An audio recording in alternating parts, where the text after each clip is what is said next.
আসসালামু আলাইকুম। একটি বিবাহ সম্পন্ন হওয়ার পর সংসার শুরু করার আগেই যদি অনাকাঙ্ক্ষিতভাবে বিচ্ছেদ ঘটে, তবে দিনমোহরের দায়ভার কতটুকু? সমাজ এবং পরিবারের জন্য অত্যন্ত গুরুত্বপূর্ণ ও সংবেদনশীল এই আইনি বিষয়টি। মুসলিম পারিবারিক আইন এবং পবিত্র কোরআনের বিধান অনুযায়ী যদি বিয়ের পর দম্পতির মধ্যে দাম্পত্য সম্পর্ক স্থাপিত হওয়ার পূর্বেই তালাক বা বিচ্ছেদ হয়ে যায়, তবে নির্ধারিত দেনমোহরের অর্ধেক পরিশোধ করা স্বামীর জন্য বাধ্যতামূলক। এখানে একটি অত্যন্ত গুরুত্বপূর্ণ আইনি দিক রয়েছে, যা আমাদের সবার জানা প্রয়োজন।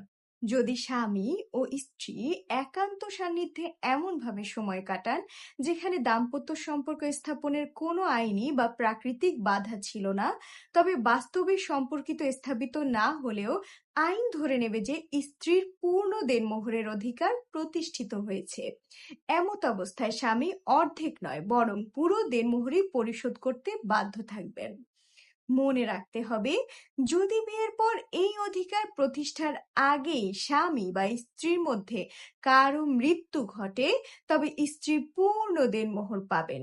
অন্যদিকে বিয়েটি যদি অনিয়মিত প্রকৃতির হয় এবং দাম্পত্য সম্পর্ক স্থাপনের আগেই বিচ্ছেদ ঘটে, তবে স্ত্রী কোনো দেনমোহর পাবেন না।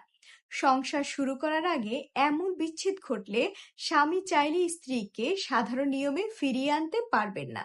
তাদের পুনরায় সংসার করতে হলে নতুন করে মোহর নির্ধারণ করে পুনরায় বিবাহের বন্ধনে আবদ্ধ হতে হবে।